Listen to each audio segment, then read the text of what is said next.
You know how we all have certain types? Maybe you do or maybe you don't. But we all have a certain preference. In astrology, actually, our preference of attraction is usually indicated by our Venus sign because Venus symbolizes attraction and we live in an attraction-based universe. So check to see what's happening with your Venus sign to see how you attract opportunities to you.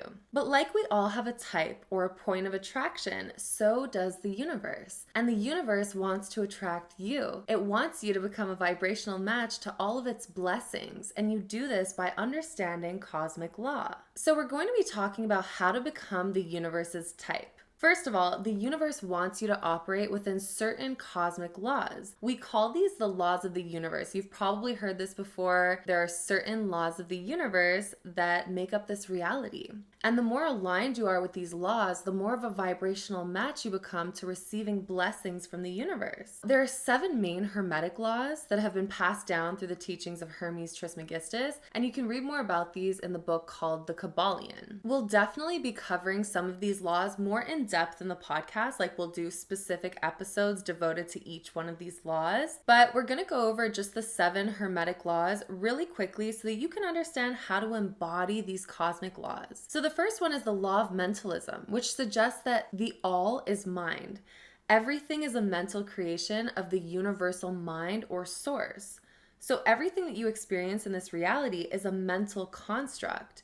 If you can imagine it, it can become real. Then we have the law of correspondence, which indicates as above, so below, as below, so above. There's a correspondence between different planes of existence. So whatever happens on Earth is a reflection of the cosmos, and whatever happens in the cosmos is a reflection of what happens here on Earth. Hence why astrology is so powerful. Then we have the law of vibration, which indicates nothing rests. Everything is constantly moving, everything is constantly vibrating. All things are in constant motion and vibrate at their own frequency. This includes living beings, plants, food, a shoe, you name it, it's vibrating. Then we have the law of polarity, which is everything is dual, everything has poles, everything has 2 opposing aspects that are actually 2 extremes of the same thing. So you can think of sound. On the one hand, we have quiet, on the other hand, we have loud. Then there's the law of rhythm. I love this law because it really reminds us that everything comes in cycles, everything happens in seasons, so everything flows in and out, everything has its tides. There are patterns and rhythms to everything, and events rise and fall in predictable cycles. Summer, winter, fall, spring, etc. So there are seasons of go time, there are seasons of rest, there are seasons of learning, there are seasons of hibernation. Love the law of rhythm. Then we have the law of cause and effect, or the law of karma. Every cause has its effect, every effect has its cause. Nothing happens by chance in this universe. Every action has a corresponding reaction. So we will definitely dive into that law as well. Then there's the law of gender. Gender is in everything. Everything has its masculine and feminine principles. All things have both masculine and feminine qualities that work together to create balance and harmony.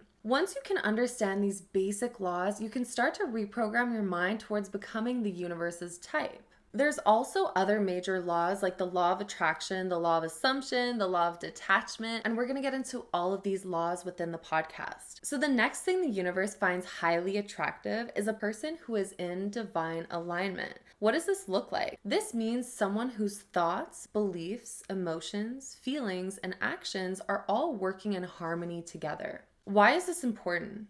Because being aligned makes someone a clear channel. They're flowing within a vortex where they're receptive to divine guidance and to their own internal GPS system. Through this alignment, the universe can use them as vessels for higher information. So this is what it looks like if you're not in alignment. It looks like you thinking one thing. Let's say that you're thinking, I know I don't want to be working this 9 to 5, but I'm going to go there anyway because I don't have the courage to go all in on an online business, even though the online business is exactly what I know I want to be doing. This is perfect misalignment due to limiting beliefs. So the universe wants you to become conscious to anything that's holding you back from being in this real state of alignment and flow. It means becoming conscious. It means consciously asking why. Why am I like this? Why do I think these limiting beliefs? When did I start having these thoughts? When did I stop believing in my power and in my voice? There's this beautiful quote that I heard, and it goes, when you go to a shaman for healing, the shaman will first ask, When did you stop dancing? And that's such a beautiful reminder of our nature. When did we stop dancing? When did we stop singing? When did we stop freely expressing ourselves? So ask yourself, how do I feel in my body? Am I contracting? Am I tense? Am I feeling unease anywhere? Usually we start asking these questions when there's something holding us back from being our most expressed selves. So the universe wants us to be free, especially free in expression. This is one of the many gifts we've been blessed with, is free will. We live in a universe where we always have choice. And when we believe that we don't have choice, it's usually because our choice is hidden from us through unconsciousness or deception or manipulation, whatever the case may be, which is why becoming aware of all the things you don't know, especially all the things that you don't know, is important, which means going on a seeker's journey, seeking out occult information, and occult just means hidden. So we don't always do this on our own. Sometimes we're going to need catalysts from the external world, whether that's through a person or an experience or an illness, to awaken you to certain patterns. And sometimes it just takes a journal practice for you to awaken to a pattern that was hidden from you. There's this other saying that I love, and it goes like this: if you don't make time for your health, then you'll be forced to make time for your sickness. And that's the karma realigning you to be the universe's type. Often the awareness itself is enough to transmute any darkness. You simply need to turn on the light and the darkness is gone. Other times, you do have to take a journey into radical self-acceptance, self-awareness, self-concept. Maybe you do somatic shaking and processing through the body, really getting into your nervous system and emotional regulation exercises to remind your body that you're safe. Because your mind won't always know what's wrong with you, but your body is always keeping the score. And a lot of times people think that it's just a mental block that they have preventing them from doing the thing that they actually want to do, that would actually be in alignment with their higher purpose and their higher selves. But that's not always the case. In reality, what's blocking them is their nervous system's capacity for holding more light and for expanding. Oftentimes, the nervous system has been traumatized from past experiences and now is in a state of fight, flight, freeze, or fawn and is protecting itself. It is in survival mode. So we need to actually heal the nervous system, regulate the emotions to then help the body feel safe again for new levels. You're gonna have to be equipped to hold that much more darkness if you're going to be equally holding that much more light. So regulating the nervous system is actually the number one step to releasing anything from the past so that you can move into the present moment and open channel and open vessel for new messages, new free expression. The universe wants us abundant and grateful because nature is inherently abundant and it's in our nature to always be provided for, safe, and sound. And when we can recognize the gift of life, then we will always be given more. We're usually given more when we're grateful for where we're at in this present moment. You know how when you finally surrender to life and you say, okay, I'm done wanting things to be different. I'm just grateful that I have me, I have my family, I have my health, I have my friends, I have my love, I have my income. As soon as you start recognizing all the abundance that's currently present in your room, around you, within you, the more abundance starts to become your focus, and then the more you receive. Versus if you're constantly looking at your reality through the lens of lack, what will you then receive?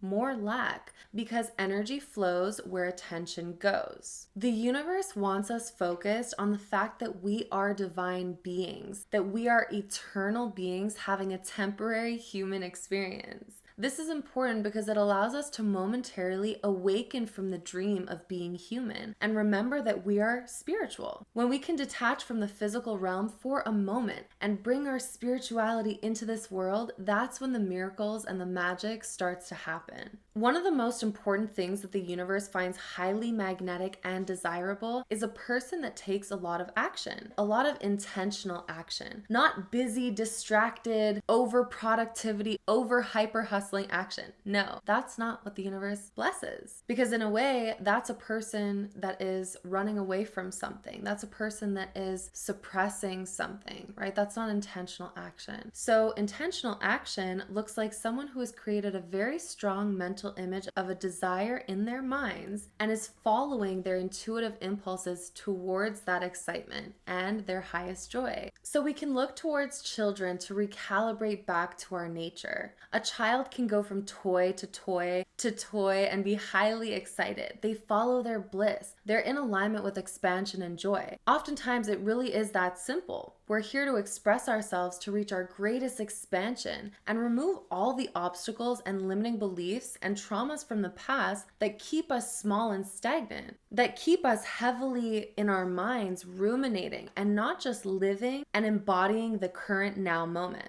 The opposite of this is someone who constantly speaks about what they will do in the future or has dreams and a very active imagination, but then doesn't act on the things that they're saying that they will do.